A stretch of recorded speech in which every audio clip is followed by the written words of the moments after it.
Chapter 10. "But what exactly is wrong with you?" asked Roz as she cleared away the breakfast dishes.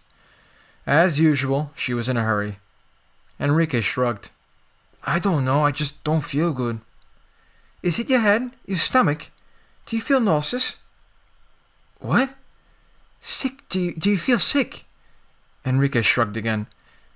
"A bit. Maybe. And yeah, a headache. A bad headache." Little Rosie was sitting at the breakfast table, gazing at Enrique. "Enrique's not well, Mommy." Roz closed the dishwasher and pressed the on button. So he says, darling." "What do you mean, so he says?" snapped Enrique. "You were absolutely fine last night playing with Rosie, and so you don't want me to play with Rosie?" said Enrique, interrupting. "Is that what you—" "I didn't say that, Enrique." The argument was getting heated, and even Rosie was set on having her say. "I want Enrique to play, Mommy." Roz sighed. It wasn't the greatest start to the day. "I know, darling, and he will." This was exactly the sort of situation Roz had feared when Santi had suggested his half-brother come to live with them. With Santi away with the Spanish squad for over a week, she was left to run the house, do her job, and look after their daughter and his teenage brother. Roz thought to herself that it just wasn't fair, but at that moment she had no option but to get on with it, all of it. "You'd better go back to bed, I guess. Rest. See if you can sleep off whatever it is." "I'll be okay later," said Enrique.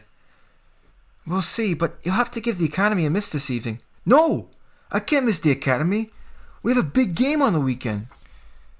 "Enrique, if you're not, I'll be fine by tonight. I know I will."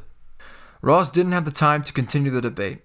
She hurried out of the kitchen and returned a few moments later, wearing her coat and carrying Rosie's coat and shoes. Roz didn't have time to continue the debate. She hurried out of the kitchen and returned a few moments later, wearing her coat and carrying Rosie's coat and shoes. "My bag! Where did I leave my bag?" Enrique stood up. "Let me do Rosie's shoes while you find it." Roz nodded and handed over the shoes and the coat and went trudging off again. Enrique winked at little Rosie and swung her legs around from under the table so that he could start to do up her shoes. The first one was in place when Roz returned clutching her bag. "Found it." She watched Enrique as he went to secure the second shoe, taking extra care not to pinch Rosie's foot as he pulled the strap tight, but not too tight. "Enrique," said Roz much more gently, Are you sure everything's okay at school?" Enrique didn't reply for a moment. He couldn't tell Roz that school was far from okay. It was terrible. A nightmare. He couldn't tell her that far from making things better, Santi's visit to the school had ended up making things worse, much worse. He couldn't say that Jake Hodge and his mates had been targeting him even more as the rich brother of a big-shot soccer player ever since the visit. He couldn't say any of that. All he could say was, "Sure, it's okay. Why wouldn't it be okay? It's fine. It's very good." Rosie slid down from the chair, pulled on her coat, walked over to her mother, and reached out to take her hand. "Come on then, darling," said Roz, opening the kitchen door. "Time to go to Lorraine." She looked at Enrique. "I hope you feel better later." Enrique nodded and smiled weakly. "Bye."